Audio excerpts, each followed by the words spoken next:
ప్రభు యేసుక్రీస్తు వారి శుభనామంలో కూడి వచ్చిన మీ అందరికీ వందనాలు తెలియజేసుకుంటూ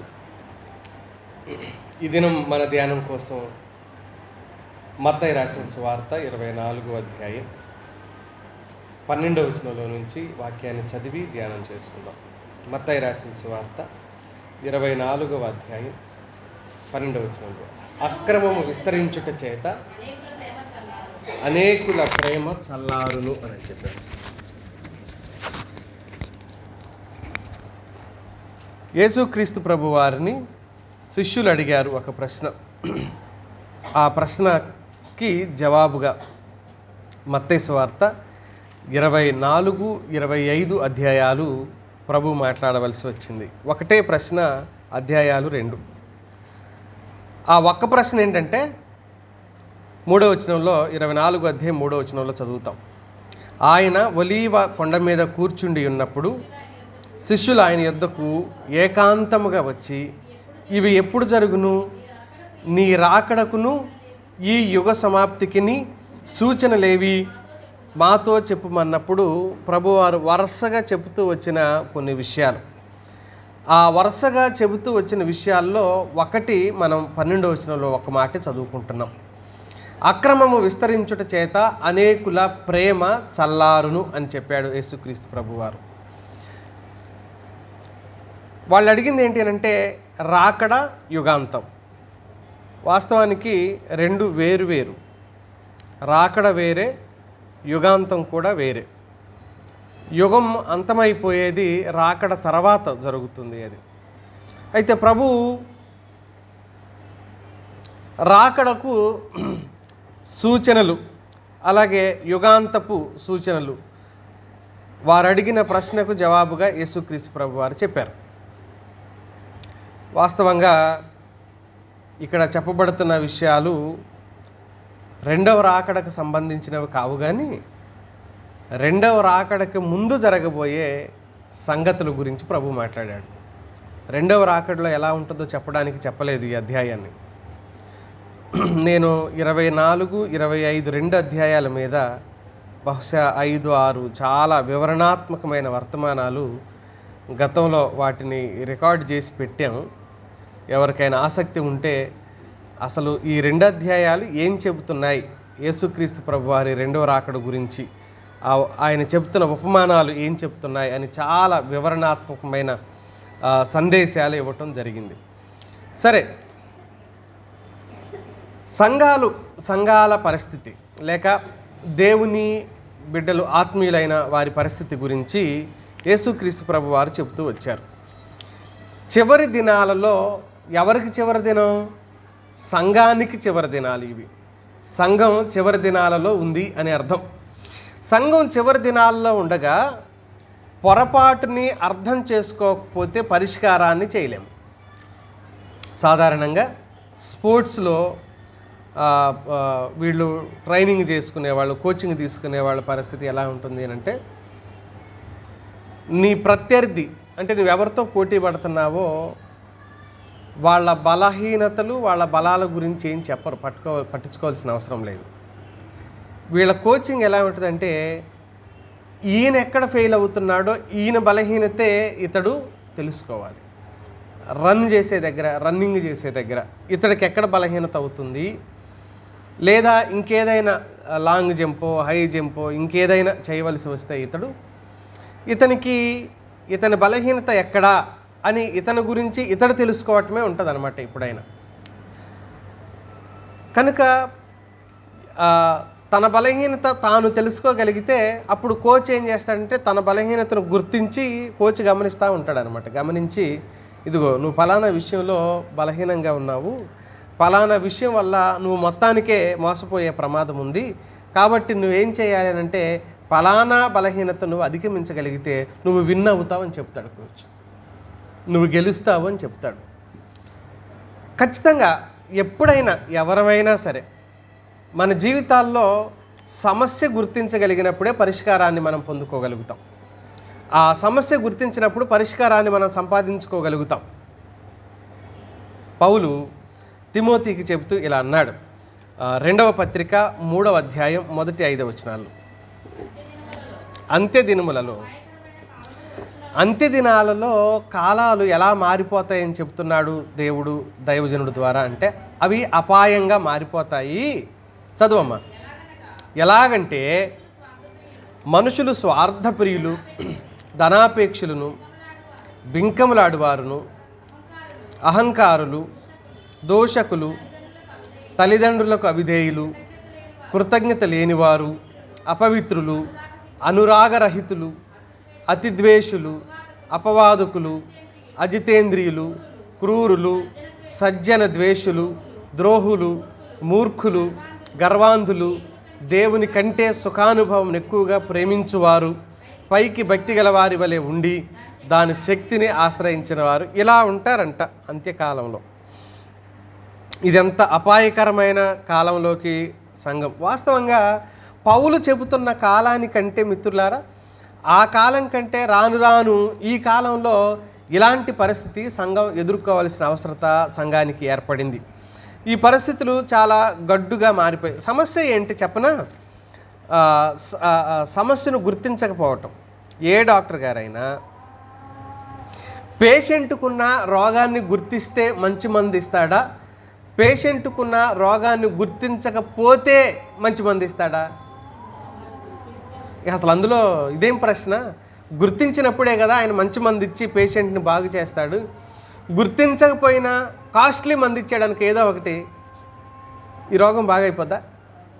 బాగా. అంటే సమస్య గుర్తించగలిగితే మనం పరిష్కారాన్ని తెచ్చుకోగలుగుతాం. సమస్య గుర్తించకపోతే పరిష్కారాన్ని మనం పొందుకోలేం. దేవుని వాక్యం ఏం చెబుతుంది? దేవుని వాక్య విధానం ఏం నేర్పిస్తుంది మనకు అని అంటే, ఈ అంత్యకాలంలో ప్రజల పరిస్థితి ఇలా మారిపోవడానికి కారణాలను మనం వెతకడానికి ప్రయత్నం చేద్దాం. ఎందుకు ఇలా అయిపోతూ వచ్చారో మనం ఆలోచన చేద్దాం. నేను ఎటొచ్చి కొంతకాలం దీని గురించి మాట్లాడాలి అని అనుకున్నానని ముందే చెప్పాను. ఏది? వాక్యాన్ని విని అనుసరించడం అనే విత్తువాని ఉపమానాన్ని ఆధారం చేసుకునే నేను మాట్లాడతాను అని చెప్పాను. ఆ విషయాల మీదనే మన ధ్యాస ఉంచుతాం. ఎప్పుడైతే ఒక ఆత్మీయుడు తన జీవితంలో దేవుని వాక్యానికి విలువనివ్వకపోతాడో, దేవుని వాక్యాన్ని విని వదిలిపెట్టేసి వెళ్ళిపోతాడో, దేవుని వాక్యాన్ని విని దాన్ని నష్టపరుచుకుంటాడో, ప్రభు చెప్పినట్లుగా 4 నేలలు చెప్పండి ఒకసారి. మొదటి నేల త్రోవ ప్రక్క అన్నాడు. పక్షులు వచ్చి ఏం చేసాయి? ఎత్తుకొని పోయినాయి. రెండవ నేల రాతి నేల అన్నాడు. లోతు లేనందున వేర్లు భూమిలోకి వెళ్ళవలసినవి కాస్త వెళ్ళలేక మొలకైతే మొలిచింది, కానీ ఆ విత్తనం వెంటనే అది ఎండకు వేడికి కింద రాతి వేడే పైన వేడే, తడి లేదు, అది కూడా మాడిపోయింది అనే పదాన్ని చదువుతాం అక్కడ. మూడవ నేల ముండ్ల పొదలు. ఆ పొదల్లో కూడా మొలిచింది కానీ కొంతకాలానికి ఎదుగుదల ఆగిపోతుంది. రెండవది ఆ ముండ్ల పొదలు దానిని ఏం చేసాయి అంటున్నాడు? అణిచివేశాయి అని చెబుతూ వచ్చాడు. ఈ 3 రకాల నేలలు ఆత్మీయుడి అంతరంగాన్ని, ఒకవేళ అంతరంగంలో అలాంటి స్థితులు కనుక కలిగి ఉంటే అది ఖచ్చితంగా అణిచివేస్తుంది అని చెప్పాడు. అప్పుడు వాక్య విత్తనానికి వారి జీవితంలో చోటు లేనట్లుగా మారిపోతుంది. వాస్తవంగా నేను పదే పదే చెప్పేది ఏంటి అనంటే, మన తత్వమే శరీర తత్వం. మనం అంత తొందరగా దేవుని వాక్యానికి లోబడం. దేవుని వాక్యానికి అంత ఈజీగా లోబడతామా? లోబడమా? లోబడదు, లోబడ నేరదు అన్నాడు. లోబడదు, లోబడ నేరదు శరీర తత్వం అని చెప్పాడు. లోబడ నేరని ఈ శరీర తత్వం కలిగిన మనం లోబడేలాగా మారటమే వాక్యం మన బ్రతుకులో చేసే పని. వాక్యం మన బ్రతుకులో చేసే పని. అయితే ఇర్మియా కాలంలో ప్రజలు ఎలా మారిపోయారంటే వాక్యం విషయంలో 6వ అధ్యాయం 10వ వచనానికి రండి. విందురని నేను ఎవరితో మాట్లాడేదను, ఎవరికి సాక్ష్యం ఇచ్చేదను, వారు వినుటకు తమ మనస్సు సిద్ధపరచుకొనరు గనుక. వినలేకపోవటానికి కారణం ఏంటి? మొదట మనస్సును సిద్ధపరచుకోలేదు. వీలైతే మనస్సును ఎలా సిద్ధపరచుకోవాలో రేపు నేను చెప్పడానికి ప్రయత్నం చేస్తా, దేవుడు సహాయం చేస్తే. వినటానికి మనస్సుని సిద్ధపరచుకోలేకపోయారు. మనస్సు సిద్ధపరచుకోలేని కారణం చేత వినలేకపోయారు. అసలు వీళ్ళు మనస్సును ఎందుకు సిద్ధపరచుకోలేకపోయారు? తర్వాత లైన్ చెప్తుంది, ఇదిగో వారు యెహోవా వాక్యమందు సంతోషం లేని వారై దాన్ని తృణీకరించారు. వాక్యములో ఆనందించలేకపోయారు కాబట్టి, వాక్యములో సంతోషించలేకపోతున్నారు కాబట్టి వాక్యాన్ని ఏం చేశారంట? వాళ్ళు తృణీకరించారు. అందుకనే మనస్సును కూడా ఏం చేసుకోలేకపోయారు? సిద్ధపరచుకోలేకపోయారు అని. నేను ప్రభువు చెప్పిన ఆ మాట గురించి 3 ఆలోచనలు మీ దృష్టికి తీసుకుని వస్తాను. నేను మొదటి ఆలోచన ఏంటంటే, అంత్యకాలంలో అపాయకరమైన సంగతులు కలుగుతాయి అని చెప్పబడుతున్న నేపథ్యంలో ప్రభు చెప్పాడు, అనేకులలో ప్రేమ ఏమైపోతుందన్నాడు? చల్లారిపోతుంది అని అన్నాడు. దీని మీదే 3 ఆలోచనలు ఏంటి అని అంటే, మొదటి ఆలోచన, ఇది ఎప్పుడు జరుగుతుంది? ఏది? అంత్యకాలంలో అనేకులలో ప్రేమ చల్లారిపోతుంది అన్నాడు కదా ప్రభు. ఇది ఎప్పుడు జరుగుతుందని యేసుక్రీస్తు ప్రభు వారు చెప్పారు, మొదటిదైతే. రెండవది, ఇది జరుగుతుంది అని ఎందుకు చెప్పాడు యేసుక్రీస్తు ప్రభు వారు? అది చెప్పవలసిన అవసరం ఆయనకు ఎందుకు వచ్చింది? మూడవది, చల్లబడిపోయే చాలామంది ఎవరి జీవితాల్లో ప్రేమ చల్లబడిపోతుంది? 3 ఏం చెప్పాను? 1, ఇది ఎప్పుడు జరుగుతుంది? తర్వాత ఇది జరుగుతుంది అని అసలు ఎందుకు చెప్పాడు యేసుక్రీస్తు ప్రభు వారు? మూడోది, అసలు ఇది ఎవరి జీవితంలో జరుగుతుంది? ఆలోచన చేసే ప్రయత్నం చేద్దాం. నిజానికి సంఘం యొక్క ఉన్నత స్థితి, సంఘం యొక్క ఆధ్యాత్మిక ఉన్నత స్థితి బహుశా ఈ తరానికి అర్థం కాకపోవచ్చు. బహుశా నా తరానికి కూడా అర్థం కాకపోవచ్చు. ఎందుకు నా తరానికి కూడా అర్థం కాదు అని నేను అంటున్నాను అని అంటే, పూర్తిగా దేవుని సంఘాలు పతనమైపోయిన తర్వాతే ఆ శేషంలో మనమంతా రక్షించబడిపోయి ఉండవచ్చు. సంఘాలు ఆధ్యాత్మికంగా పరిణతి చెంది, ఆధ్యాత్మికంగా ఎదిగి, ఆధ్యాత్మికంగా పురోభివృద్ధి చెంది, ఆఖరికి నాది నీది అని భేదం లేకుండా, మీరు మేము అనే భేదాలు లేకుండా, మనమంతా అనే భావం కలిగి, లేని వారికి ఉన్నవారు ఇచ్చి మళ్ళీ అడగకుండా ఉండే పరిస్థితుల్లో ఉండి, ఆధ్యాత్మిక స్థితి, ఆధ్యాత్మిక స్థాయి అది ఎంతో ఉన్నతమైంది. అలాంటి స్థితి కలిగిన వాళ్ళు బహుశా అతి తక్కువ మంది ఇప్పుడు సంఘాల్లో ఉన్నారు. చాలామంది చచ్చిపోయారు. ఆ తరం అలాంటి ఉద్యోగాన్ని అనుభవించిన వాళ్ళు చనిపోయారు. ఒకసారి డాక్టర్ పద్మారావు గారు అని, నేను లక్షిపేటలో పరిచర్య చేస్తున్న సమయంలో ఆ స్థలాన్ని మందిరానికి ఆయనే ఇచ్చాడు. లార్న్ గారు ఉన్న టైంలో దండేపల్లి అలాగే లక్షిపేట 2 ఒకే రోజు పునాది వేయబడిన మందిరాలు. అవి 2 ఒకే సమయంలో కట్టబడిన మందిరాలు. ఆ 2 దానికి అక్కడ స్థలం ఏర్పాటు అయిందని తెలిసి ఈయన ఈ స్థలాన్ని ఇచ్చాడు. ఈరోజు ఈ స్థలం విలువ కనీసం 1.5 కోటి ఉండొచ్చు. లక్షిపేటలో ఉన్న ఆ స్థలం విలువ 1.5 కోటి, ఆ పైన కూడా ఉండొచ్చునేమో, 2 కోట్ల వరకు ఉండొచ్చునేమో. కానీ ఆ ఇంటి వారికి ఈరోజు తినటానికి కూడా తిండి లేదు. ఆ ఇంటి వారికి, ఈ స్థలం ఇచ్చిన ఇంటి వారికి తినటానికి కూడా లేదు. కాలక్రమంలో ఆస్తులన్నీ కరిగిపోయాయి. కోటీశ్వర్లు అద్దెళ్లల్లో ఉంటున్నారు ఇప్పుడు వాళ్ళు. ఎవరో వచ్చి చెప్పారు ఆయనకి, ఏమని అంటే, ఈ స్థలం రిజిస్ట్రేషన్ చేశారు కానీ ఆన్లైన్లో లేదు, సహవాసం మీద ఆన్లైన్లో లేదు.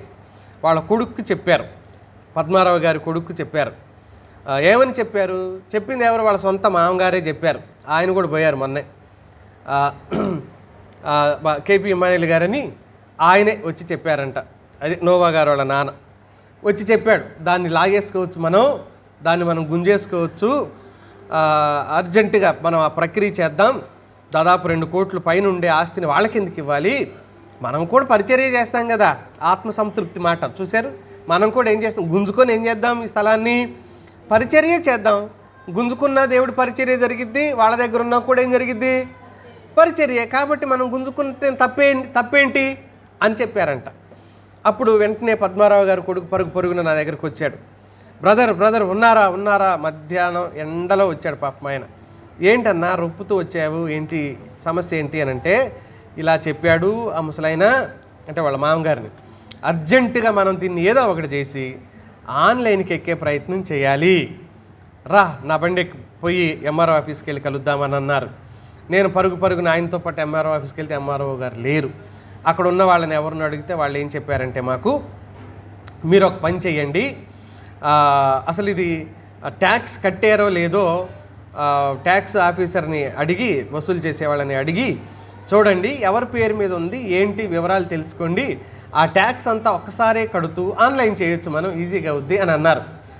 ఆ టైంలో నేను చెప్పేది 2016లో, ఆ టైంలో 16 మధ్యలో 19,000 రూపాయలు ట్యాక్స్. అక్కడ చర్చిలో మనుషులు లేరు, అప్పటికి తాళం వేస్తున్న చర్చిలోకి వచ్చాం మేము. అప్పుడు ఆయన అన్నాడు, నా దగ్గర ఏమీ లేవు బ్రదర్, నేనేం చేయలేను, ఈ ఒక్క మాటే నీకు చెప్పగలను, ఏదో ఒకటి చేద్దాం అని చెప్పాడు. నేను అన్నాను ఆయనతో, అవునన్నా నువ్వు చర్చికి సరిగా రావు కదా, మరి ఇది ఈ పరిచర్య మనము చేద్దాం అనే భావనలో వాళ్ళు ఉన్నారు కదా మీ వాళ్ళు, మరి నువ్వెందుకని అడ్డం తిరగట్లేదు, తిరిగితే నీ కొడుకులతో ఇద్దరితో మా తాతగారి ఆస్తి అని సంతకం పెట్టిస్తే మీకు అవుతుంది కదా, నువ్వెందుకు చేయలేకపోతున్నావు, ఎందుకు చేయడం లేదు ఈ పని అని అన్నాను నేను ఆయనతో. ఆయన ఏమన్నాడంటే, మా నాన్న ఇచ్చాడండి, మా నాన్న ఇచ్చాడు, దేవుని పని జరగాలని మా నాన్న ఇచ్చాడు, ఇచ్చాడు, ఇది నా ఆస్తి కాదు, నాకు సంబంధించింది కాదు, నా మనవాళ్ళ నా కొడుకులది కాదు. తెలంగాణలో ఒక సామెత ఉండదు, ఉమ్మిని దాన్ని మళ్ళీ తిరిగి నాకకూడదు కదా, మన ఉమ్మిని మనం నాకితే అది అసహ్యం, దేవుడి కోసం అని ఇచ్చి తిరిగి తీసుకుంటే కూడా అలాగే అవుతుందండి, కనుక నేను అలాంటి పని చేయలేను, ఫస్ట్ ఈ పని చేయండి అంటే ఏదో తిప్పలబడి అది సహవాసం పేరు మీద అయ్యేలాగా చేశాను. ఈ ప్రస్తావన నేను ఎందుకు చెప్పాను అని అంటే, ఆయనకు అన్ని అవకాశాలు, కనీసం 2-3 కోట్లు విలువ చేసి తన ఆస్తి తిరిగి తానే తీసుకునే అవకాశం వస్తే, ఎవరో దాన్ని ప్రోత్సహిస్తే పరిగెత్తుకొని వచ్చి నాకు చెప్పి, మనం అలా చేయకూడదు బ్రదర్, ఏదో చేసి సహవాసం పేరు మీద చేద్దాం అని చెప్పి చేశారు. నాకు ఈ రోజుకి అది నేను మర్చిపోలేనిది ఏంటి అని అంటే, వాళ్ళకి తినడానికి తిండి లేదు, ఇల్లు లేదు, ఈరోజు వాళ్లకు అన్నీ కోల్పోయి అద్దెంట్లో ఉంటున్నారు. వాళ్ళు చాలా గొప్పగా బతికిన వాళ్ళు దరిద్రాన్ని అనుభవిస్తున్నారు. కానీ ఈ స్థలం తీసుకున్నట్లయితే 2-3 కోట్లు వచ్చాయి వాళ్ళకి. కానీ వాళ్ళు ఏమంటున్నారు, మాకు అక్కర్లేదు, ఇది మేము దేవుడికే ఇచ్చాం, ఇది దేవుడిదే, మాకేం సంబంధం లేదు దీని మీద. ఉజ్జీవాన్ని రుచి చూచిన వ్యక్తులు వాళ్ళంతా, అందుకు ఆ పని చేశారని చెప్పడానికి ప్రస్తావన చేశాను. నిజమైన ఉజ్జీవాన్ని అనుభవించిన వాళ్ళు, నిజమైన ఉజ్జీవాన్ని రుచి చూచిన వాళ్ళు. ఆ కారణం చేత వాక్యానికి పూర్తిగా లోబడటం నేర్చుకున్నారు కాబట్టి ఆ ప్రక్రియ చేయడానికి వాళ్ళు ఏమాత్రం కూడా ఇష్టపడలేదు. ప్రకటనలో ఉన్న సంఘాలతో కానీ, ప్రభు చెప్పిన విత్తువాని ఉపమాన సందర్భంలో కానీ ఏమంటాడు యేసుక్రీస్తు ప్రభువారు, చెవి గలవాడు ఏం చేయమన్నాడు, వినుగాక అని అన్నాడు. చెవి గలవాడు వినుగాక, మనస్సు పెట్టి వినడం, దేవుని వాక్యాన్ని మనస్సు పెట్టి వినటం, ప్రభు నాతో ఏం మాట్లాడతావు అని కూర్చోవటం, ప్రభు నాతోనే మాట్లాడు అని కూర్చోవటం, హృదయాన్ని సిద్ధపరచుకోవటం, హృదయాన్ని సిద్ధపరిచి వాక్యం కోసం, విత్తనం కోసం అనువుగా నేలను చేయకుండా ఏ రైతైనా విత్తనాలు వేస్తాడా?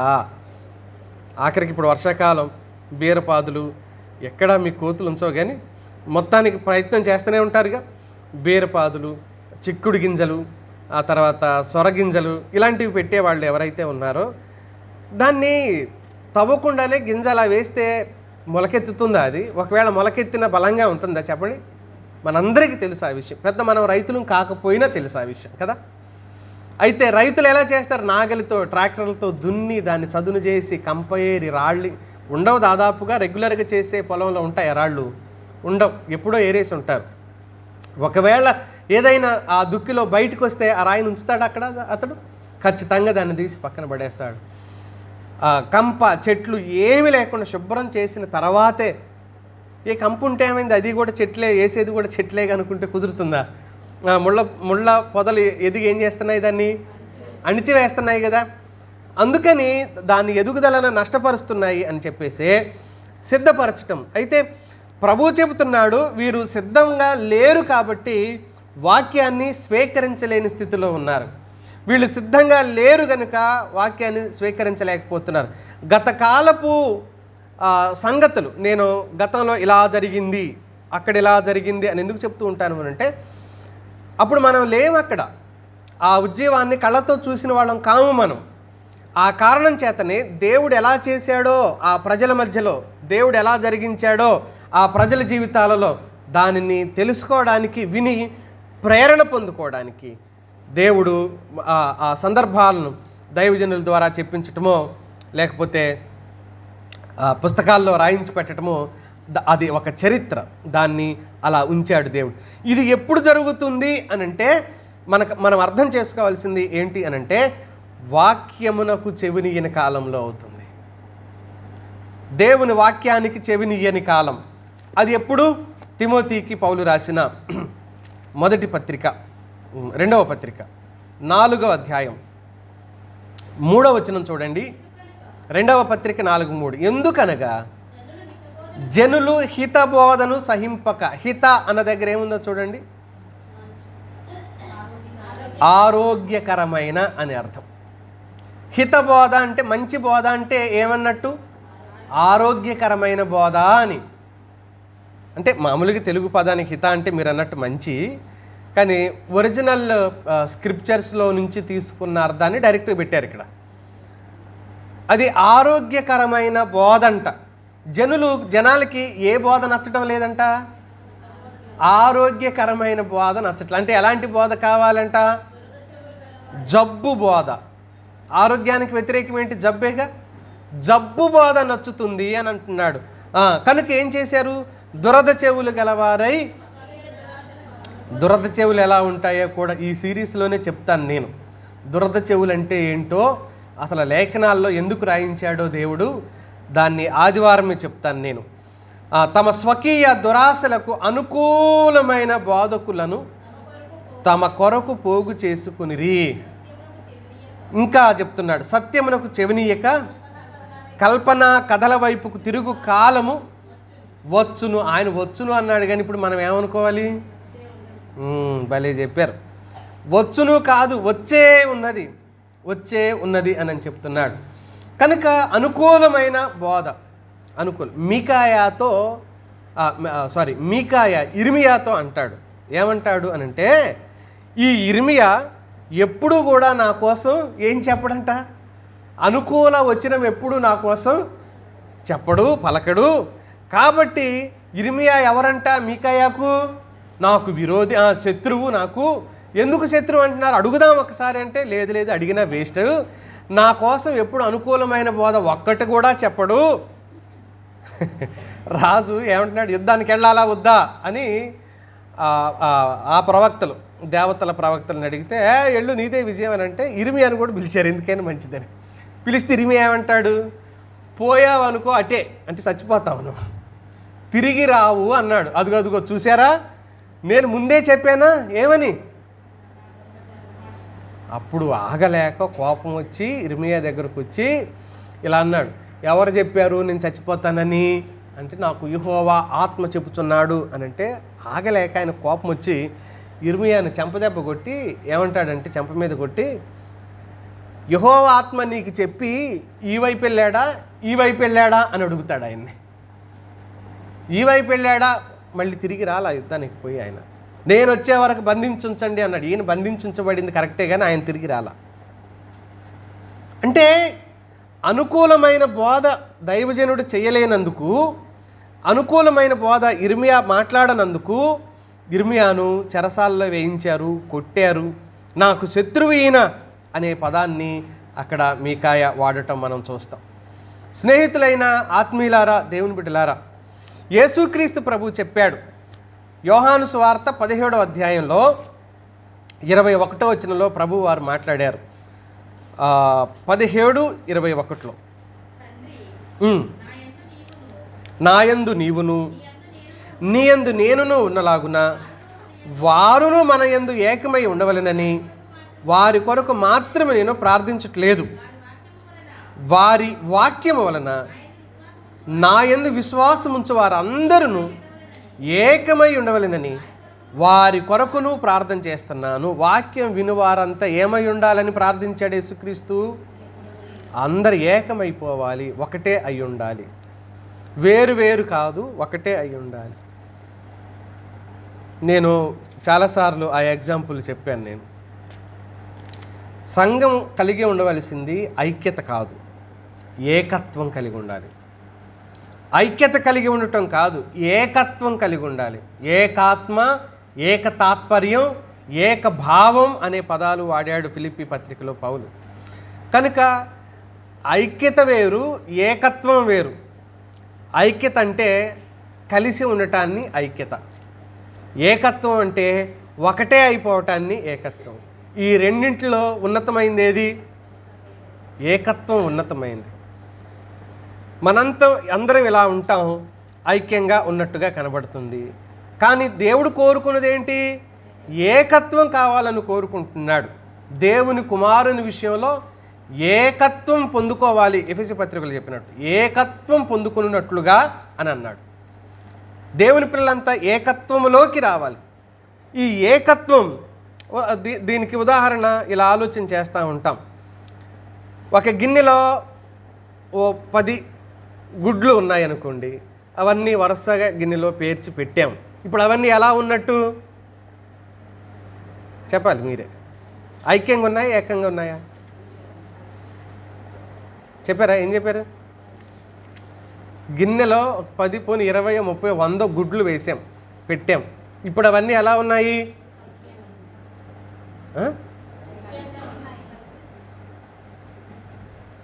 ఐక్యంగా ఉన్నాయా, ఏకంగా ఉన్నాయా? కానీ ఎంత ఏమంటారు, ఇది డౌటా? ఐక్యంగా ఉన్నాయి, ఐక్యంగా ఉన్నాయి. ఇప్పుడు ఆ గుడ్లు ఐక్యంగా ఉన్నాయి, తీస్తే దేనికి అది ఏమవుతాయి మళ్ళీ? కానీ వాటిని పగలగొట్టి ఆ 100, 10, 20 అందులో పోసేసామనుకోండి, పోసి ఒక గంటతో తిప్పామనుకోండి, ఇప్పుడు ఏ గుడ్డు ఆ గుడ్డు తీయగలవా నువ్వు? మళ్ళీ తీయటానికి వీలు లేకుండా కలిసిపోవటాన్నే ఏకత్వం అని అంటారు. ఆఖరికి అభిప్రాయాలలో కూడా తేడా రాకుండా కలిసిపోవటాన్నే ఏకత్వం అని అంటారు. ఎఫెసీ పత్రిక 4వ అధ్యాయంలో చదువుతాం. 11లో చూడండి. మనమందరము విశ్వాస విషయంలోనూ దేవుని కుమారుని గూర్చిన జ్ఞాన విషయంలోనూ ఏం పొంది, అబ్బా ఎంత గొప్పగా చెప్పాడు, ఏకత్వం. దేవుని సంఘం ఏకత్వంలోకి వెళ్ళిపోయి సంపూర్ణ పురుషులు అవ్వాలి. ఆఖరికి క్రీస్తునకు కలిగిన సంపూర్ణతకు సమానమైన సంపూర్ణత గలవారమగు వరకు. అందుకే సంఘాన్ని, ఈ బోధన నియమించింది. ఎందుకు? సంపూర్ణతలోకి, ఏకత్వంలోకి వెళ్ళిపోవాలి అని నియమించాడంట. మిత్రులారా, వాక్యం విననందున ఆ ఏకత్వాన్ని కోల్పోయింది సంఘం అని చెప్తుంది. మార్కు సువార్త 4వ అధ్యాయంలో ఈ ముళ్ళ పొదను గురించిన 4వ అధ్యాయం 18, 19 చూడండి, కలిసి ఉన్నాయి. ఇతరులు ముళ్ళ పొదలలో విత్తబడిన వారు విందురు గాని ఐహిక విచారములు, ధనమోసమును మరియు ఇతరమైన అపేక్షలను లోపల చొచ్చి వాక్యమును అణిచివేయటం వలన అది వినట్లేదు వాక్యాన్ని అని అనడం లేదు దేవుడు కూడా. వీళ్ళు వాక్యం వినట్లేదు అందుకే ఇలా అయిపోయారు అనడం లేదు ప్రభు. వింటున్నారు, కానీ మధ్యలో వచ్చిన సమస్యల వలన వాక్యము వాళ్ళ జీవితంలో ఏమైపోతుందంటే నిష్ఫలమైపోతుంది. మిత్రులారా, అందరి జీవితాల్లో అవుద్ది. అయితే ఎక్కడ నిష్ఫలమవుతుందో గుర్తించుకోగలిగిన వాడు తిరిగి నిలబడతాడు. పడిపోవటానికి కారణమైన వాడు గుర్తించగలిగితే నిలబడతాడు. అందులో అసలు ఎలాంటి అనుమానం లేదు. ఆయన మంచి దేవుడు అండి, నీకోసం ప్రాణం పెట్టినవాడు. నువ్వు జారిపడ్డా తిరిగి తీసుకుంటాడు, చెదిరిపోయినా ఆఖరికి చెడిపోయినా తిరిగి నిలబెట్టుకోవటానికి సమర్థుడు ఆయన. అందుకనే వాక్యం చెబుతూ ఉంది, వాక్యం స్వీకరిస్తూ ఉంది, ఆయన పిల్లల్ని ఆయన తిరస్కరించడు అని. ఇదంతా ఏంటి కారణం అంటే వాక్యాన్ని వ్యతిరేకించడం. అందుకని ఇది ఎప్పుడు సంభవిస్తుంది అన్నదానికి జవాబు ఏంటంటే వాక్యాన్ని తిరస్కరించడం వలన. ద్వితీయోపదేశకాండంలో 27, 26లో ప్రభు చెప్పిన మాట ఒకసారి చూడండి. 27, 26. ఈ విధికి సంబంధించిన వాక్యములను గై కొనకపోవుట వలన వాటిని స్థిరపరచని వాడు ఏమవుతాడు? శాపగ్రస్తుడని చెప్తున్నాడు. ప్రజలందరూ కూడా ఏమనాలంటే అప్పుడు ఆమేన్ అనాలంట. విని ఆ విధిని స్థిరపరచని వాడు, విని కూడా తెలిసి కూడా. ఒక దొంగ దొరికాడు అనుకో, ఇలా అన్నాడంట. పిబి మనోహర్ గారు రాస్తారు. తమిళనాడులో దొంగతనం చేసాడంట ఒక ఆయన, దొరికాడంట. పోలీసుల ఎంక్వైరీలో, ఎన్ని రోజులుగా రెక్కి వేసావు, ఎన్ని రోజులుగా తిరిగావు, ప్లాన్లు వేసుకున్నావంటే ఏం లేదంటే 2 రోజులే. ఓ రోజు వాళ్ళందరూ ఊరెళ్ళగా చూశాను, ఇంకో రోజు ఎవరూ లేనట్టుగా చూశాను. అంత సేఫ్టీ ఏమి అనిపించలేదు, గేటుకి లాక్ లేదు, బయట గేట్ లాక్ లేదు, లోపల చూస్తే కూడా పెద్దగా ఆ లాక్ కూడా పెద్దగా అనిపించలేదు. ఈజీ అనుకున్నాను. బయట కుర్చీలు కూడా వేసున్నాయి, ఆ కుర్చీలు కూడా లోపల పెట్టలా. కాబట్టి బంగారం కూడా ఇంట్లోనే ఉంటుంది, వీళ్ళకి జాగ్రత్త లేదని నాకు అర్థమైపోయింది అప్పుడే. అందుకనే నేను దొంగతనం చేశాను అన్న తర్వాత, చేయటం తప్ప ఒప్ప అంటే వాడు ఏం చెప్పాడు అని అంటే, వాళ్ళు ఇవన్నీ నన్ను అడగటం పక్కన పెట్టండి, నేను దొంగతనం చేయటానికి కారణం వాళ్ళే.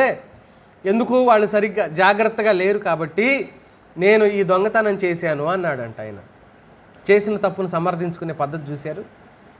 వాళ్ళు సరిగా లేరు కాబట్టే నేను చాలామంది సరిగా ఉండరు, చాలామంది జాగ్రత్తగా ఉండరు. పోనీ జాగ్రత్త పడదాములే అనుకుంటుండగా నువ్వు చూసావనుకో అంటే దొంగిలించేస్తావా? అంటే తాను చేసిన తప్పుని సమర్థించుకోవడం కోసం ఆ వ్యక్తి చెప్పిన మాట, వాళ్ళు సరిగా లేరండి, జాగ్రత్తగా లేరండి, అందుకనే నేను దొంగిలించాను. టిక్టాక్ యాప్ పోయింది కానీ యూట్యూబ్లో వస్తున్నాయి అన్నీ. వాళ్ళు కిచెన్లో ఏమేమి ఉంటాయి మొత్తం చూపెడతారు. దాన్ని ఏమంటారు? ఇల్లు, బెడ్రూమ్ ఒక రోజు, కిచెన్ ఒక రోజు, హాల్ ఒక రోజు, అవన్నీ దాన్ని ఏమంటారుగా, హోమ్ టూర్ అంటే. ఫ్రిడ్జ్లు చూపెడతారు, బీరువాలు చూపెడతారు,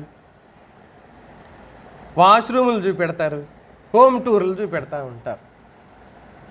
ఒకరోజు అలా అలవాటు అయ్యి ఒక ఆమె, హాయ్ ఫ్రెండ్స్, మేము ఊరు వెళ్తున్నాం ఫ్రెండ్స్, అన్నీ సరిదేశాను ఫ్రెండ్, ఇది తాళం ఫ్రెండ్, మా ఆయన వస్తే తీసుకుంటాడు ఫ్రెండ్, ఇది ఇక్కడ పెడతాం ఫ్రెండ్ మేము ఎప్పుడు అని చెప్పి అలవాటు అయిపోయి ఆమెకు పాపం అలవాటు అయిపోయి ఎప్పుడు ఇక్కడ పెడతాం ఫ్రెండ్, ఇప్పుడు మా వారు వస్తారు మధ్యాహ్నం లంచ్కి, ఆయనకి లంచ్ కూడా ప్రిపేర్ చేశాను ఫ్రెండ్, ఈ తాళం ఇక్కడ పెడతాం, ఎవ్వరికి తెలియదు ఫ్రెండ్, నాకు మా ఆయనకి తప్ప అని ఆడబెట్టి ఆమె వెళ్ళిపోయింది. పాపం ఆ పక్కనే 2వ ఇంట్లోనే 3వ ఇంట్లోనే ఉండే ఫాలోవర్ ఉంటాడంట, వాడు ఆమెటి బాగానే ఇటు వచ్చి చెప్పిపోలేదు కదా, చెప్పిపోయిందంట. వాడు దొరికిన తర్వాత ఎలా చేసి ఎన్ని రోజులు రెక్కి యాప్ వాడా, ఆమె నేను ఫాలో అవుతానండి ఫోన్లో, ఆమె చెప్పిపోయింది, అవసరమైతే వీడియో చూడు అని అంటే పోలీసులకి పిచ్చెక్కింది, వీడిని అరెస్ట్ చెయ్యాలా, ఆమెది తప్ప వీడిది తప్ప, ఏం చేయాలి? సరే ఆమెది తప్పు కావచ్చునేమో, నేను ఆమె గురించి మాట్లాడడంలా, దొంగ గురించి, ఇందాక కూడా దొంగ గురించి, అది చేయటం తప్ప రైట్ అంటే పట్టించుకోవటంలే, సమర్థించుకోవటం. ప్రభువు చెప్పిన ఈ ప్రస్తావనలు మనకి ఏమి నేర్పిస్తున్నాయి అని అంటే, వాక్యాన్ని తిరస్కరించినందువల్ల, వాక్యాన్ని అంగీకరించినందువల్ల ఈ ప్రేమ లేనితనం మనిషిలో కలుగుతుంది అని చెప్తున్నాడు. ప్రేమ లేని స్థితి మనిషిలో కలగటానికి కారణమవుతుంది అని చెప్తున్నాడు. ఇంకా ఏమన్నాడు? చాలా గంభీరమైన మాట ఇప్పుడు మనం చదివింది ఏంటి? వాక్యము గైకొననందువల్ల అతడు ఏమవుతాడని చెప్తున్నాడు? శాపగ్రస్తుడిగా మారిపోతాడు అని చెప్తున్నాడు. ఇది ఎప్పుడు సంభవిస్తుంది అని అంటే, దేవుని మాటలను పెడచెవిని పెట్టినప్పుడే సంభవిస్తుంది. ఒకటి. రెండో విషయానికి వెళ్తున్నాను చూడండి. ఇది జరుగుతుంది అని యేసుక్రీస్తు ప్రభువారు ఎందుకు చెప్పాడు? ఇలా జరుగుతుంది అని, అనేకుల ప్రేమ చల్లారిపోతుందనే మాటను యేసుక్రీస్తు ప్రభువారు అసలు ఎందుకు చెప్పాడు? ఆయన ఈ మాట చెప్పవలసిన అవసరత ఎందుకు వచ్చింది? ఇది అర్థం కావటం కోసం మనం 10, 11, 12 అదే మత్తయి సువార్త 24, 10, 11, 12 3 వచనాలు ఒకసారి చదివి నేను వివరం చెప్తాను. అనేకులు అభ్యంతరపడి ఒకరినొకడు అప్పగించి ఒకరినొకడు ద్వేషింతురు, అనేకులైన అబద్ధ ప్రవక్తలు వచ్చి పలువురిని మోసపుచ్చెదరు, అక్రమం విస్తరించుట చేత అనేకుల ప్రేమ చల్లారును. నేను కొన్ని విషయాలు చెప్తాను, చూసుకోండి మీరు మీ బైబిల్. 10వ వచనంలో ఒకరికొకరు ఏం చేసుకుంటారన్నారు? ఆ, సరే లైన్లోనే వద్దాంలే. అనేకులు ఏమవుతారు? అభ్యంతర పడతారు అని. అభ్యంతరాలు ఉంటాయి. దేనికి అభ్యంతరం? ఇక్కడ ప్రభు అభ్యంతరానికి కారణాలు చెప్పాడండి. మీరేం మాట్లాడట్లా. అభ్యంతరాలు ఉంటాయి అని కానీ, అభ్యంతరాలకు కారణాలు ఫలానా అని కానీ ప్రభువారు చెప్పారా? అక్కడేం చెప్పలేదుగా. ఏం చెప్పారు చెప్పండి.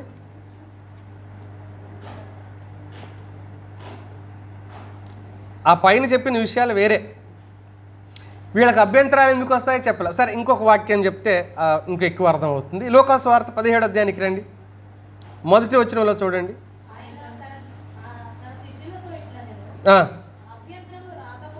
వస్తాయి. అభ్యంతరములు రాకపోవుట అసాధ్యం. అంటే ఖచ్చితంగా వస్తాయి.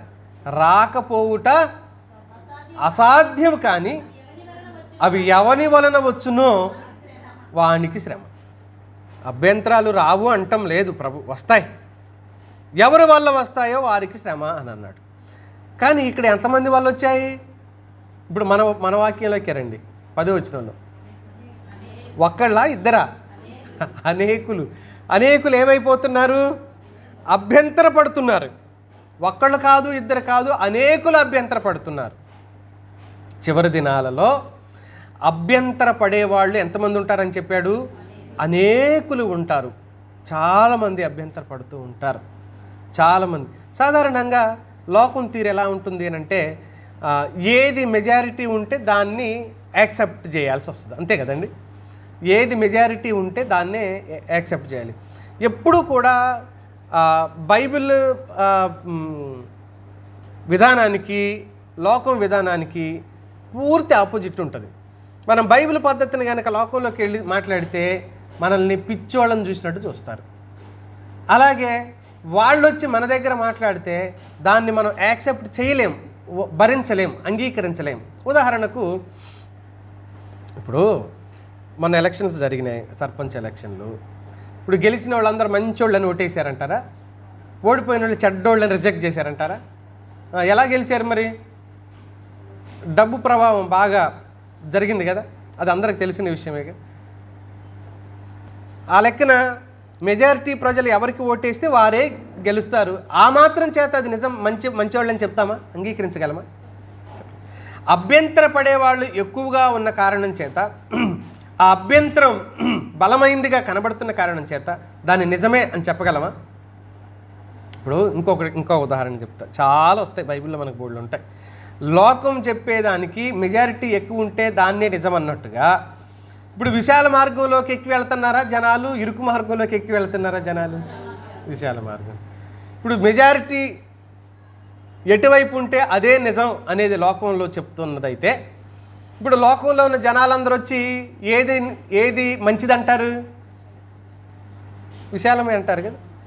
ఎందుకంటే వాళ్ళకి జీవం, మరణం దీని గురించి తెలిసిన వాళ్ళకి, ఏమైనా లోకంలో ఉన్న వ్యక్తులకి తెలిస్తే ఇక్కడే ఉందరు మనతో పాటు. వాళ్ళు అక్కడ ఎందుకు ఉంటారు? వాళ్ళకి తెలియదు. అందుకని వాళ్ళు ఏమనుకుంటారు?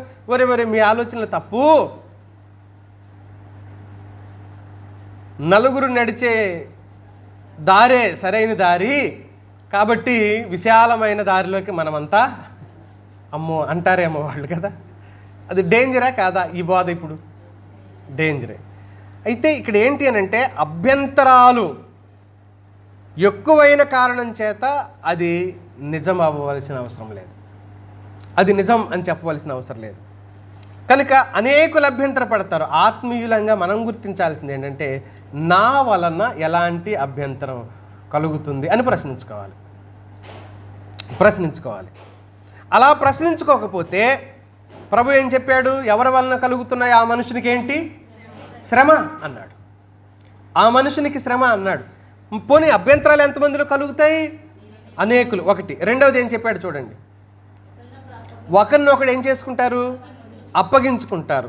అంటే ఫిర్యాదులు చేసుకుంటారు అనమాట. ఒకరి మీద ఒకళ్ళు ఏం చేస్తారు? ఫిర్యాదులు. ఇది నీ విషయంలో ఇది తప్పు, నీ విషయంలో ఇది తప్పు, ఫలానా వాడి విషయంలో ఫలానాది తప్పు, ఫలానా వాళ్ళ విషయంలో ఇది తప్పు. తర్వాత మూడోది ఇంకేం చెప్పాడు 10వ వచనంలో? ద్వేషించుకుంటారు. వాడి గురించి చెప్తావా? ఇలాగనమాట, ఒకరినొకరు ద్వేషించుకుంటారు. 11వ వచనంలో చెప్పాడు అబద్ధ ప్రవక్తలు వస్తారు. ప్రతి పదంలో అనేకులు అనే పదాన్ని మీరు చూసుకోండి. అనేకులు అనే పదాన్ని, అనేకులైన అబద్ధ ప్రవక్తలు వస్తారు. తర్వాత ఇక్కడ కూడా పలువురు అంటే మళ్ళీ అనేకులే. అనేకుల్ని ఏం చేస్తారు? వీళ్ళు మోసం చేస్తారు. ఇవన్నీ ఎందుకు? ఇవన్నీ జరిగిన తర్వాత ఇవన్నీ జరిగిన తర్వాత వెంటనే జరిగేది ఏంటి? ప్రేమ ఏమైపోతుంది అన్నాడు 12వ వచనంలో? చల్లారిపోతుంది. ప్రేమ కూడా చల్లారటానికి ముందు ఇంకొకటి జరిగింది. అదేంటి? అక్రమం ఏమైపోయిందంటే విస్తరించింది అని చెప్పాడు. అక్రమం అంటే న్యాయము లేని స్థితి. న్యాయము లేని స్థితి. ఎంత న్యాయం లేని స్థితి ఆత్మీయుల జీవితాల్లో కూడా చూడగలమంటే, ఇది తప్పే అని మనిషికి తెలిసిన మనవాడేగా ఏం చేయాలి? తప్పని అనకూడదు. కానీ నేను ఇది ఆలోచన చేసేటప్పుడు చాలా దుఃఖపడ్డానండి. దేనికి దుఃఖపడ్డానంటే, లోకంలో ఒక సామెత ఉంది. లోకంలో వాళ్ళు ఏమంటారంటే, తమ్ముడు తనోడైనా ధర్మం సరిగ్గా ఉండాలి అని చెప్తారు. ఎవరు ఈ మాట చెప్పేది? లోకంలో ఉన్న వ్యక్తులు. లోకంలో ఉన్న వ్యక్తులు తమ్ముడు తనవాడైనా ధర్మం సరిగ్గా ఉండాలి అని. కానీ దేవుని పిల్లలమేగా. ఆలోచించండి, ఏది తప్పో ఒప్పో తెలిసినా కూడా దొంగలను దాచిపెడతాం. బీజేపీ వాళ్ళు కనుక అత్యాచారం చేసిన వాళ్ళు బయటికి రాగానే దండలేసి వాయిద్యాలతో తీసుకుపోతున్నట్టుగా ఉంటుంది. తర్వాత వాళ్ళకి సీట్లు ఇస్తారు ఆ పార్టీలోనే. బీజేపీ వాళ్ళు అలాగే చేస్తారు. యూపీలో, ఎంపీలో ఇలాంటి పనులే చేస్తూ ఉంటారు ఎక్కువ. ఎందుకో మరి తెలియదు మనకి. ఒకడు అత్యాచారం కనుక 2-3 ఒకడినైనా కనీసం చంపటమో, అత్యాచారం, రేప్ చేయటమో కనుక జరిగిందో వాడు ఎమ్మెల్యే అయినట్టే. కనీసం కార్పొరేటర్ అని అవుతాడు చూడు. వాడు కనుక బీజేపీలో చేరితే, లేదా బీజేపీ వాడు అయ్యి ఉంటే. ఇదే అధర్మం, అది లోకం. మరి దేవుని పిల్లలు ఇది ఎందుకు చెప్పాడు ప్రభు అని అంటే, జాగ్రత్త పడడానికి చెప్పాడు. ఎందుకు చెప్పాడు? జాగ్రత్త పడమని చెప్తున్నాడు. తప్పు అని తెలిసినా సరే దాన్ని సమర్థిస్తూ సత్యాన్ని ఏం చేస్తారంట? నిర్దాక్షిణ్యంగా పీక నులిమి దాన్ని చంపేస్తాం. సత్యాన్ని పీక నులిమి చంపేస్తాం. అదే అక్రమము అని అంటే మిత్రులారా, మనం ఏదో మోసాలు ద్వేషాలు చేయనక్కర్లా. పోయి సత్యాన్ని సత్యం అనకపోవటమే అక్రమం. దాన్ని పీక నులిమి చంపడమే అక్రమం. పైగా ఎంత మనమే ద్రోహం చేసుకుంటుంటామంటే ఇలాంటి విషయాల్లో. ఇప్పుడు నేను కలిసాను అనుకో, బ్రదర్ నువ్వు చెప్పింది మొత్తం కరెక్టే బ్రదర్, నువ్వు అన్నది మొత్తం. మళ్ళీ ఇంకొకళ్ళు కలిశారనుకో, బ్రదర్ నువ్వు చెప్పిందే కరెక్ట్. చూశారు అంటే కోర్టుకి కనుక తీర్పులు మారినట్టుగా వీళ్ళు మనుషులు మారుతున్నారనుకో, వీళ్ళ అభిప్రాయాలు కూడా ఏమైపోతున్నాయి? అసలు అభిప్రాయాలు మారవు, కానీ మనుషుల్ని సంతోషపెట్టే మాటలు ఇవి. లోపల నిజం వేరే ఉంటుంది, దాన్ని దాచిపెట్టేది, మూసిపెట్టి ఉంచుతాం అనమాట. లోపల ఉన్న నిజం వేరే ఉంటుంది, అంతరంగంలో ఉన్న సత్యం వేరే ఉంటుంది. కానీ దాన్ని బయటికి రాని చంపేస్తారు దాన్ని. అలాగే తెలుసు. ఎందుకు తెలుసు చెప్పనా? మనం ఆత్మ కలిగిన వాళ్ళం. దేవుని ఆత్మ గుచ్చుతూనే ఉంటాడు మనల్ని, వదిలిపెట్టాడు దేవుని ఆత్మ. లేదు సూర్యం నువ్వు ఫలానా విషయంలో తప్పే, గుచ్చడంటారేంటి? నన్నైనా ఖచ్చితంగా గుచ్చుతాడు. కానీ మనం ఏం చేస్తాము అని అంటే, తప్పు అని దేవుని ఆత్మ ఎక్కడ చెబుతున్నాడో ఆ విషయాన్ని తీసి పక్కన పారేస్తాం అనమాట. దేవుని మాటను తిరస్కరిస్తుంటాం.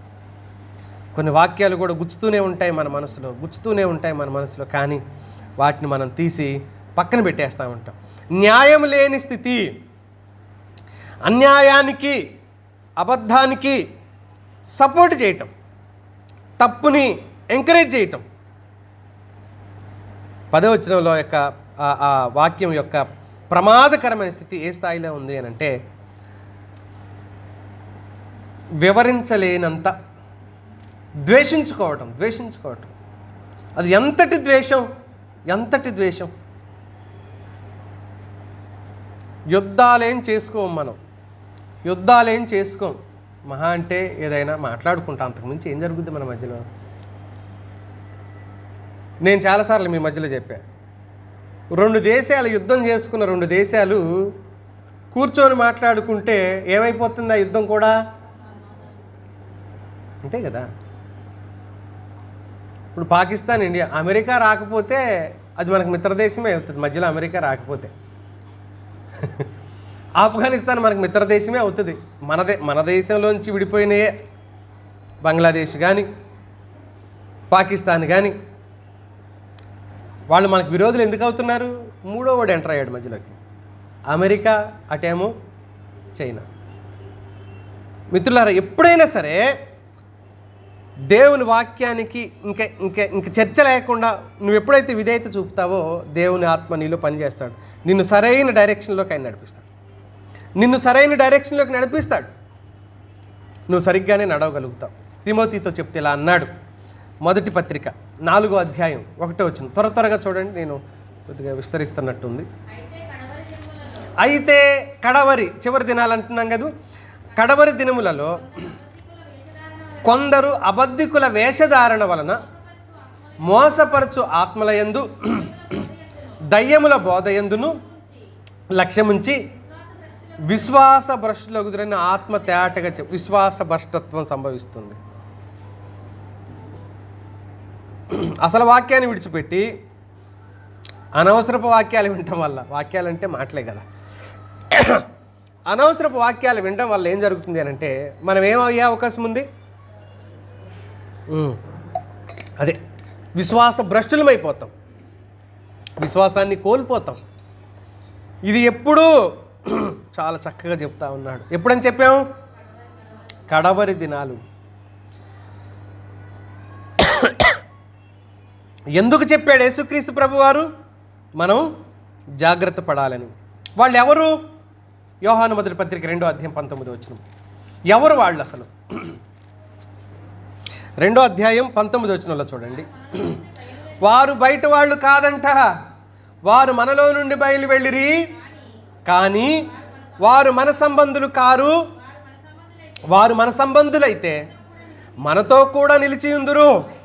అయితే వారందరూ మన సంబంధులు కారని ప్రత్యక్షపరచబడినట్లు వాళ్ళు మన సంబంధులు కారు, కానీ మనలోనే ఉన్నారు అని చెప్పాడు. మనలోనే ఉన్నారు కానీ మన సంబంధులు కారు అని. వీరి జీవితాల ద్వారా వీళ్ళని గుర్తించవచ్చు. చూడండి, అదే పుస్తకం 3వ అధ్యాయానికి రండి, 15వ వచనానికి రండి. తన సహోదరుణ్ణి ద్వేషించువాడు ఎవరు? నరహంతకుడు. నరహంతకుడు. ద్వేషిస్తే ఏమైపోతాం మనం? దేవుని దృష్టిలో నరహంతకులుగా మారిపోతాం. ఇప్పుడు నేను ఈ మాట 100 సార్లు చెప్పా ఈ కొద్ది కాలంలోనే. నేను నిన్ను ద్వేషిస్తున్నట్టు నీకు తెలియకపోవచ్చును, నేను నీకు విరోధ భావం కలిగి ఉన్నట్లుగా నీకు తెలియకపోవచ్చు. నువ్వు బాగానే ఉంటావు, వస్తుంటావు, పోతుంటావు, అంతా బాగానే జరిగిపోతుంది వ్యవహారం. అది నా మనసులోనే ఉంచుకున్నా, నా మనసులో నేను దాన్ని ఉంచుకున్న కారణం చేత నీకు కనబడ్డంలా మనసులో చూస్తారు ఎవరైనా తొంగి. దేవుడు చూస్తున్నాడుగా. దేవుడు చూసినప్పుడు నేను ఆయన దృష్టికి ఎలా కనబడుతున్నాను ఈ వాక్యాన్ని చదివి మీరే చెప్పాలి. ఎంత డేంజర్ అనలేకపోతున్నారు కదా. ఎలా కనపడతా నేను దేవుని దృష్టికి? నరహంతకుడిగా కనపడతా. ఎవరికి? దేవుని దృష్టికి. ఒకవేళ నరహంతకుడిగా కనబడితే ఏ నరహంతకుడిలో ఏం లేదు? పరలోకానికి కూడా పోనన్నాడు. నీకు తెలియదు, పక్కన వాళ్ళకి తెలియదు, పోనీ నా ఇంట్లో వాళ్ళకి కూడా తెలియదు. ఎక్కడుంది అది? నా లోపల ఉంది. ద్వేషం పెట్టుకొని వస్తాయి, అందరికి వస్తాయి, నాకు కూడా వస్తాయి. తీసేసుకోవటమే భక్తి జీవితం. వింటున్నారా? నిద్రపోతున్నారా? అందరికి వస్తాయి. దాన్ని తీసేసుకోగలిగితేనే భక్తి చేయాలి, లేకపోతే మనం భక్తికి పనికిరాం. పూజకి పనికిరాని పువ్వు అన్నట్టు మనం కూడా దేనికి పనికిరాం? భక్తి చేయడానికి పనికిరాం. నాకు ఏ ద్వేషం రాదంటే అబద్ధమే, కానీ వచ్చిన దాన్ని తీసేసుకోవటమే భక్తి అంటున్నాను నేను. కోపం నాకు రాదు అని అంటే అదొక జబ్బు చూపించుకోవాలి. సార్ నాకు ఎప్పుడు కోపం రావట్లే, హాస్పిటల్లో పోవాలి. మరి ఎక్కువ వస్తుందన్నా కూడా పోవాలి. మరి సార్ కదిలినా మెదిలినా కూడా బయట గాలి వస్తే ఇంట్లో వాళ్ళని తిడుతున్నాను సార్, కోపం వచ్చి పోవాలి హాస్పిటల్కి. రాలేదన్నా పోవాల్సిందే. ఎందుకంటే నీకు ఎమోషన్స్ లేవు, ఏదో జరిగిపోతుంది లోపల. ఎమోషన్స్ లేవు అని అంటే మానసిక రుగ్మత ఏదో జరుగుతుంది నీ లోపల, నీ మనసుకి ఏదో అవుతుంది, హాస్పిటల్కి వెళ్ళాలి. వస్తుంది, రాదు అని చెప్పలే. యేసుక్రీస్తుకి రాలేదంటే కోపం. కానీ ఏం చేయాలన్నాడు? నేను వేరే ఏమీ చెప్పను, అదే చెప్తా, అదే చెప్పండి మీరు కూడా. సూర్యుడు మరెందుకు చెప్పరేంటి? అస్తమించే లోపు మీ కోపాన్ని మీరేం చేసుకోవాలి? తీసేసుకోవాలి లోపల నుంచి. అంటే ఒక పూట దాటకూడదు, ఒక 12 గంటలు మించకూడదు అన్నట్టు. సూర్యుడు 12 గంటలే కదండి ఉండేది, 6 నుంచి 6కేగా. పోనీ 7 నుంచి 7కి వేసుకున్నా, 6 నుంచి 6, 12. సగం రోజే. సగం రోజులో నీ కోపాన్ని నువ్వేం చేసుకోవాలి? తీసేసుకోవాలి. ఈ అంత్యకాలంలో ఇది సంభవిస్తుంది, ప్రేమ కోల్పోయే ప్రమాదకరమైన స్థితి. ఇది యేసుక్రీస్తు ప్రభువారు చెప్తూ వచ్చాడు. ఇది ఎందుకు చెబుతున్నాడు అని అంటే మనం ఆ స్థితిలోకి వెళ్ళకుండా ఉండటం కోసమే ప్రభు చెప్తున్నాడు. మనం ఆ పరిస్థితుల్లో ఉండకూడదనే మన రక్షకుడు దీని విషయం మనకు చెప్తున్నాడు. స్నేహితులారా, మళ్ళీ చెప్తున్నాను, బహుశా నేను ఇలా చెప్పటం వల్ల కొంతమంది నా శ్రేయోభిలాషులు ఇలా చెప్పకు చీప్ అయిపోతావు నువ్వే అని. కాదు, నేను చెప్పేది నిజం కాబట్టి నేను చీప్ అవను. చీప్ మెంటాలిటీ వాళ్ళు అనుకోని నాకేం పర్లేదు. నేనేం చెప్తున్నాను, ఏ ప్రస్తావన తీసుకొచ్చాను అని అంటే, మనం ఎవరు పరలోకం ఒకవేళ ఆకాశం చిల్లుబడి కింద పడలే, మన పరలోకం నుంచి వచ్చిన వాళ్ళం కాదు, తల్లి కడుపులో నుంచి వచ్చిన వాళ్ళం. మన లోపల లోపాలు లేవనుకోవటం తప్పు. ఎప్పటికప్పుడు సరిచేసుకోవటమే నిజమైన భక్తి జీవితం. ఎప్పటికప్పుడు సరిచేసుకోవటం నిజమైన నిజమైన నిజమైన నిజమైన భక్తి జీవితం. అదే భక్తి. అలా చేసుకుని వాడు భక్తి చేయటానికి పనికిరాడు. అలా చేసుకుని వాడు, అలా ఉండని వాడు. మన హృదయాలు ఎంత చెడ్డవి మిత్రులారా, మన హృదయాలు ఎంత దౌర్భాగ్యమైనవి మిత్రులారా. కోపాలు, ఓర్చుకోలేకపోవటం, అసహనం, తిరస్కారం, అభ్యంతరపడటం, ఎన్నింటినో అభ్యంతరపడతాం. కానీ వాటిని ఎన్నో మనం కలిగి ఉన్నామన్న సంగతే మనం గుర్తుంచుకోలేము. అవి మనం కలిగి ఉన్నామన్న సంగతే మనం గుర్తించం. కానీ ఎదుటి వాళ్ళలో ఆ లోపాలు చెప్పడానికి ఎంత ప్రయత్నం చేస్తాం. మనం బైబిల్ చదివితే దేవుని వాక్యం ఎంత బలంగా మనతో మాట్లాడగలదు. యేసుక్రీస్తు ప్రభు మత్తయి సువార్త 7వ అధ్యాయంలోనే చెప్పాడు. ఏమని? కంటిలో ఉన్న నలుసు ప్రస్తావన చేశాడు కదా ప్రభు. ఏంటి ఆయన చెప్పిన నలుసు ప్రస్తావన? నీ కంట్లో దూలం ఉంచుకొని. ఎన్నిసార్లు మన కంట్లో దూలం లేదు మిత్రులారా. కాకపోతే మనల్ని ఎవరో అనట్లేదు కాబట్టి ఎదురుగా మనం పర్ఫెక్ట్ అని కాదు. మనల్ని ఎవరో అనలేదు కాబట్టి మనం బాగున్నట్టేం కాదు.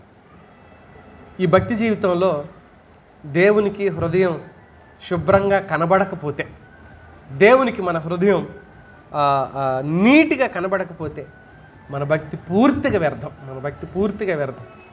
కోపాలు వస్తాయి, తాపాలు వస్తాయి, తిరస్కారాలు వస్తాయి, సకల దరిద్రాలు. ఎందుకంటే ఈ దేహం ఇప్పుడు దేవుని ఆలయమైంది, కానీ ఈ దేహంలో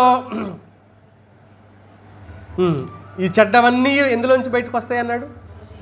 హృదయంలో నుండి, అనగా మనుషుని హృదయంలో నుండే అన్నాడు కదా. మన హృదయంలో నుంచి బయటకు వచ్చేది మంచి వస్తాయా? మంచి తయారవుతాయా? కాదు కదా. కేవలం వాక్యాన్ని బట్టేగా, దేవుణ్ణి బట్టేగా ఈరోజు మనం ఇక్కడ నేననేవాడిని అప్పుడు ఇక్కడ నిలబడ్డానికి కేవలం దేవుడేగా. మరొక ప్రత్యేక కారణం ఏమైనా ఉందా ఆలోచించండి ఒకసారి. నేను అందుకే అంట, మనలో ఎవరు మంచివాళ్ళని చెప్పుకుందాం. చేతులు ఎత్తండి రా అంటే అది నేను సార్, నేను మంచోడిని సార్. ఒకవేళ ఎవరైనా ఆ మాట చెబితే దేవుణ్ణి ఏం చేస్తున్నాడంటే ఆ వ్యక్తి అబద్ధికుణ్ణి చేస్తున్నాడు అని చెప్పాడు. ఎవరు మంచివాళ్ళం మిత్రులారా? ఎవరం యోగ్యులం మిత్రులారా? ఎవరు ఏ విషయంలో పర్ఫెక్ట్ అని చెప్పుకుందాం మిత్రులారా? చెడిపోయిన జీవితం కదా మనది. అందుకే ప్రభు అంటున్నాడు, జాగ్రత్త పడండి, బాగవ్వాలి, సరవ్వాలి, సరిచేయబడాలి, శుభ్రపరచబడాలి. దేవుడు మాట్లాడుతున్నాడు. అనేకులలో ప్రేమ చల్లారిపోతుంది, ఒకవేళ దానికి మనలో ఎవరు అతీతులు చెప్పండి? మనలో ఎవరు అతీతులు చెప్పండి? అందుకనే హృదయ శుద్ధి గలవారు ధన్యులు అన్నాడు, కానీ గొప్ప భక్తి చేసేవాడు ఏదో చేసేవాడు అని చెప్పలేదు. హృదయాన్ని శుద్ధి చేసుకోవడం దేవుడు మన ముందు ఉంచిన ఈ ఉన్నతమైన మార్గం అదొక్కటే. నేను మూడవ మాట చెప్పేసి త్వరగా ముగిస్తా. మూడవది, అనేకులలో ప్రేమ చల్లబడిపోవడానికి రెండు విషయాలు చెప్పా. ఇది ఎప్పుడు సంభవిస్తుందని ప్రభువు చెప్పాడు, ఇది సంభవిస్తుందని అసలు ప్రభువారు ఎందుకు చెప్పాడు,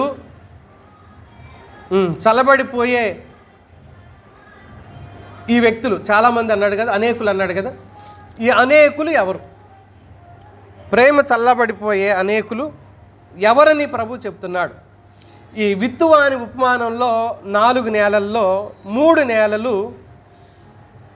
నేలల్లో పడిన విత్తనం ఏమైపోయింది? నిష్ఫలమైపోయింది. ఫలించిందా? అది మొలకెత్తింది, కానీ విచిత్రం ఏంటంటే 3 నేలలలో కూడా విత్తనం ఏమైపోయింది? మొలకెత్తింది, కానీ ఫలాలు మాత్రం దాంట్లో నుంచి దేంట్లో కూడా రాలే. మొలకెత్తగానే రైతుకు ఒక సంబరం ఉంటుంది, కానీ ఫలించకపోతే మనం బైబిల్లో మరో సందర్భం కూడా చదివాం. యెషయా గ్రంథం 5వ అధ్యాయంలో ఫలించింది కదా ఆ ద్రాక్ష చెట్లు, తీగలు, కానీ ఏం కాయలు కాసాయి? కారు ద్రాక్షలు. అది పంటకొచ్చే వరకు తిన్న తర్వాత కదా పాపం ఆ రైతుకు తెలిసింది, ఇక్కడ విత్తనం సమస్య కాదు, సమస్య మొత్తం ఎందులో ఉంది? నేలలో ఉంది. విత్తనం దేవుని వాక్యం. ఎప్పుడు దేవుని వాక్యంలో సమస్య లేదు, ఈ వాక్యం తీసుకునే నాలోనే సమస్య ఉంది, ఈ వాక్యం రిసీవ్ చేసుకునే నా హృదయంలోనే సమస్య ఉంది. ప్రభు చెప్పాడు 8వ అధ్యాయం లోక సువార్త 14వ వచనంలో ఉన్న భాగాన్ని చదువుతాం.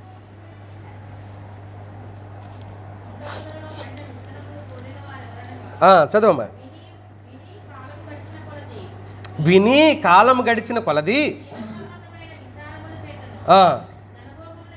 జీవన సంబంధమైన విచారము, ధనభోగము ఇవి అణిచివేయుట చేత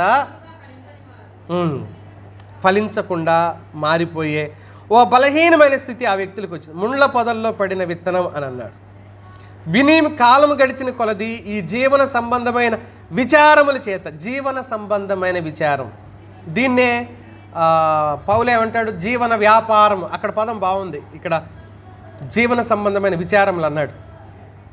జీవన వ్యాపారం, ఇది కరెక్ట్ పదం. ఈ జీవన వ్యాపారం ఏం చేస్తుంది మనల్ని?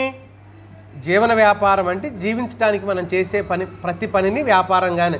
కూలి అనుకోండి, నువ్వేం చేస్తున్నావు? నీ శ్రమను అతడికి దానం చేస్తున్నావు, అతడి కూలి సాయంత్రానికి నువ్వు తీసుకుంటున్నావు. నెల జీతం వాళ్ళు అనుకో, కొంతమంది టాలెంట్, వాళ్ళ నైపుణ్యం చేయగలిగిన కొన్ని టైలర్లు ఉన్నారనుకోండి, వీళ్ళు టాలెంట్తో వాళ్ళు ఆ పని చేస్తున్నారు. ఈ పని చేసి వాళ్ళకి ఇచ్చి రకరకాలు, ఇప్పుడు వీళ్ళు కంపెనీలు చేస్తున్నారు, వీళ్ళు కొంతమంది టాలెంట్ ఇస్తారు, కొంతమంది శ్రమనిస్తారు, ఏదో ఇస్తారు, తర్వాత దాన్ని అమ్మి వ్యాపారం చేస్తున్నాం అన్నమాట. దాన్ని కూడా మనం ఏం చేసినా కూడా దాంట్లో ఏం జరుగుతుంది? వ్యాపారం. దీన్ని జీవన వ్యాపారం అని అన్నాడు.